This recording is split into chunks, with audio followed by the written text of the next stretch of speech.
Hello and welcome! In this lecture we're going to add some enemies to our game. Okay, so far we have our units, we have a whole bunch of actions, and we even have a turn system. So we can end the turn, gain more action points, and take more actions. But so far we control all of the units, so let's make some enemies. First up, our units are using a prefab. And for the enemies, we still want them to be slightly based on this base unit. We just want them to have some changes. So for that makes it perfect to make it a prefab variant. So let's go right click on the unit. Let's go into create and now let's find the prefab variant. So here it is. Make sure it's a prefab variant, not a prefab. So let's make a variant. Let's call this the unit enemy. Again, we're making a variant since enemies are very close to player units. They just have a few slight changes, so a prefab variant is perfect. Now let's go inside the prefab variant. Let's go into our scene view. Okay, here we are. Now let's just change the visual slightly. Like we saw previously, we have multiple materials. So let's select the character, select the game object that has the skin mesh renderer, and over here let's look into the included textures. For the player characters, we've been using this one, so a nice yellow. Now for the enemies, let's use this one, texture 04, and this one is a nice red. Okay, so that's a visual. Also, by the way, one quick Unity tip that you may or may not know. Over here, if we are working inside the prefab, then we are working in a completely different scene. So we are not inside our game scene, we are inside the prefab. And one specific thing about this scene is that it has no post-processing. So let's save our prefab. We can either click Ctrl S or we can just exit back into the scene view. And with this window, let's hit on save. And the reason why I mentioned the post-processing is because if we go ahead and drop it, so let's find our prefab, so the unit enemy, let's drag it onto the scene. There you go, now it looks a bit different, just because you also have a bit of saturation with our post-processing. So that's just a quick note, just in case you ever go inside a prefab and things don't look quite right. Always remember that inside the prefab, it does not apply post-processing. Alright, so let's position the enemy in a proper position, so let's put it maybe something like this. So on 806. And if we hit on play, and yep, we have our units. Here's one unit, here's another unit, and there's the enemy. Now, of course, right now he's just visually different, not really an enemy. So I can still select him, I can take action myself and do anything. Obviously, the player should not be able to control the enemies, so let's solve that. Let's open up the unit script. And in here, the way that we define a player or an enemy unit is with a super simple way. Let's just add a field. Let's make it a serialized field so we can set it in the editor. Make a private bool and just call it isEnemy. Then back in the editor, let's just go into the prefab. So inside the prefab, let's make sure we're working with the prefabs and not the objects on the hierarchy. So up here, let's select the unit, and for this one is not an enemy. Okay, so leave that unticked, and for the enemy, let's tick. Alright, so now we have this boolean. Let's use it in our unit selection logic. So let's go up here into the unit action system. Let's find our unit selection logic. So here we have the try handle unit selection. We do a raycast, try to see if it's a unit, test if it's not already selected, and then we select it. So here let's add another check. Let's just check if the unit is an enemy, so that means we need to expose that. So let's go into the unit script and let's expose it. So a public bool is enemy, and we just return isEnemy. Okay, so now back into the unit action system. And here, okay, we test if it's not already selected. If not, let's test if the unit, so the one that we clicked on, dot isEnemy. So if this is an enemy, then we do not want to select this enemy.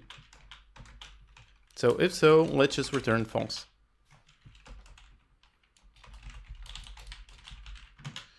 Okay, so just with this, let's test and see if we cannot select the enemy. So here we are, and I can click to select this one, I can click to select that one, but if I click on that one, nope, can't do it. Okay, great. So obviously in this game, one very important thing for the enemies will be they won't take their own turn. So the player takes a turn, then we end the turn, and now it should be the enemy's turn. We're not going to implement any specific AI just yet, that's going to be in a couple of lectures, but for now let's just implement the concept of a player turn or an enemy turn. For that, let's go into our turn system script, and here let's define a variable. Let's make it a private, a bool, and just call it isPlayerTurn. And by default, let's start off with a true, so the player takes the first turn. Then let's go into our next turn function, so we increase the turn number, and in here, let's invert the player turn. So player turn equals not player turn. So then also related to this is resetting the action points. So let's go into our unit, see where we're doing this. So here it is, when the turn changes, we are resetting the action points. However, we want to do that depending on if it's the enemy or if it's the player. So let's see if isEnemy. So if this is an enemy, and the turn system is not on a player turn, so let's actually expose that. Let's go into the turn system, and in here a public bool is player turn, and we just return it. Return is player turn. Okay, so now here we can test for that. So if it's an enemy and the turn system dot instance dot is player turn, so if it's an enemy and it is not the player turn, meaning if it's an enemy and it's the enemy's turn, then we do want to do this.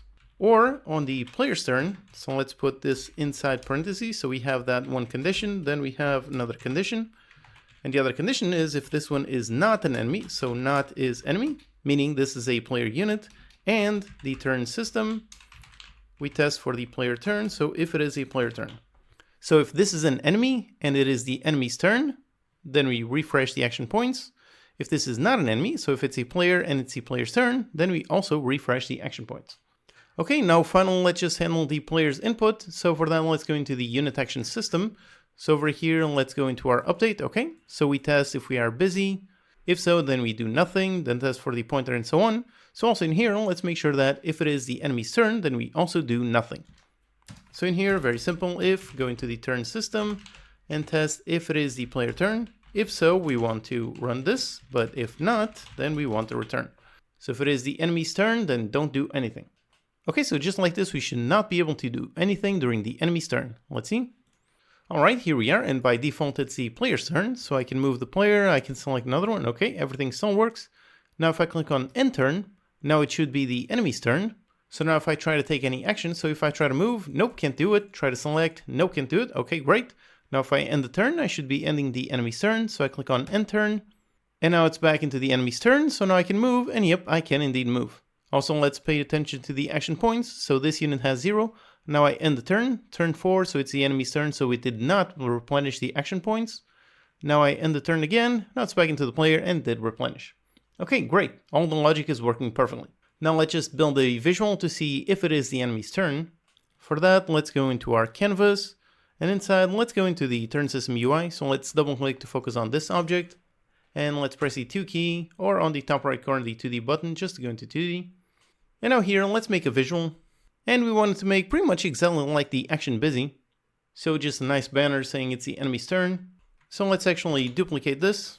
Now we could make it in its own script, or we can make it part of the turn system UI. Since this is going to be related to the enemy's turn, I think that makes more sense. So let's drag it and make it a child of this object.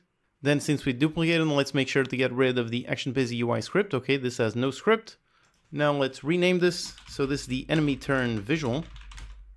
Then let's go inside. For the image, leave it in black. For the text, let's change it to enemy turn. And for the color, let's go with a nice red. Okay, now just make sure our hierarchy isn't too cluttered. Let's actually hide it. So using the hierarchy buttons, let's hide it. And let's also hide the action busy, okay, just to keep things nice and simple. All right, now let's go into the turn system UI script. So here we are on this script. Let's add a reference to that game object. So let's add a serialized field. Private of type game object for the enemy turn visual game object. Now let's make a function to update this visual. So let's make and call it update the enemy turn visual.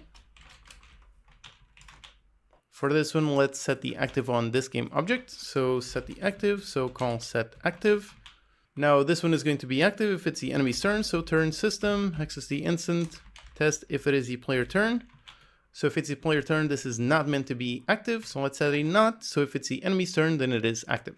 Okay, so all we need is to run this function. So first of all, let's run it on start to update it right away. And then we also need to update it when the turn changes. So when that changes, let's update the visual. Okay, that's it. So let's just assign this reference in the editor. So in here, let's select the turn system and drag the enemy turn visual. Okay, so let's test.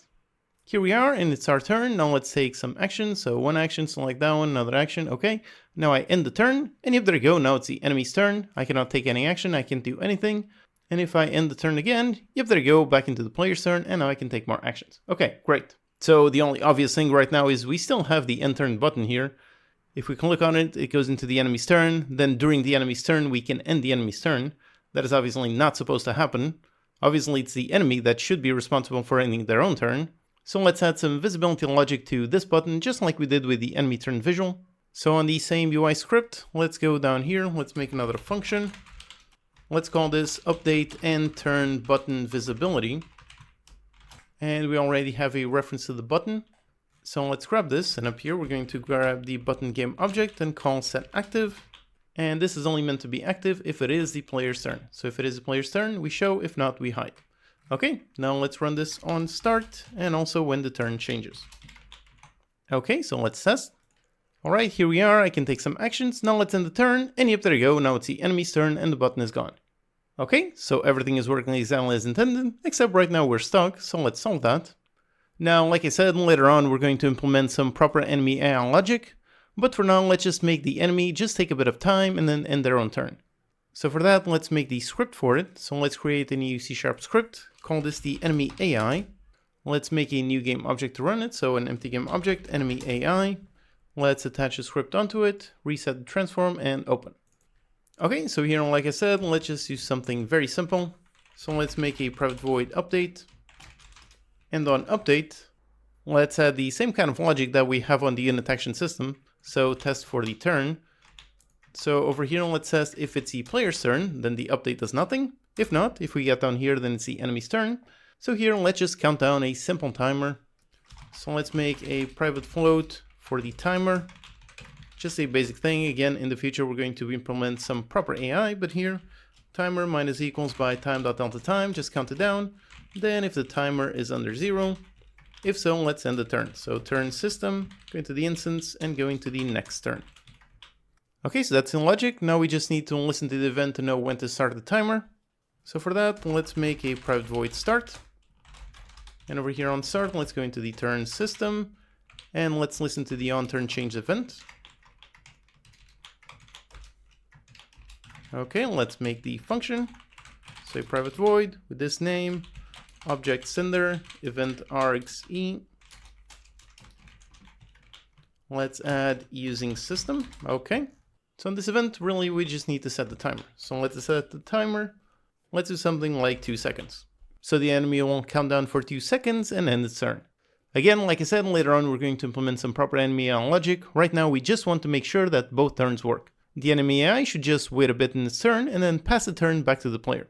Okay, let's test. So here we are. Let's take some action. So move one, move another, select this one, and let's take a spin. Okay, great. Now end the turn. Now it's the enemy, 2 seconds, and after 2 seconds, yep, back into the player's turn. Okay, awesome. Okay, so here in this lecture, we added the enemy and we changed a bunch of logic so that the game now recognizes the player and the enemy as 2 distinct factions. Now that we have some enemies, let's implement a nice shooting action in the next lecture.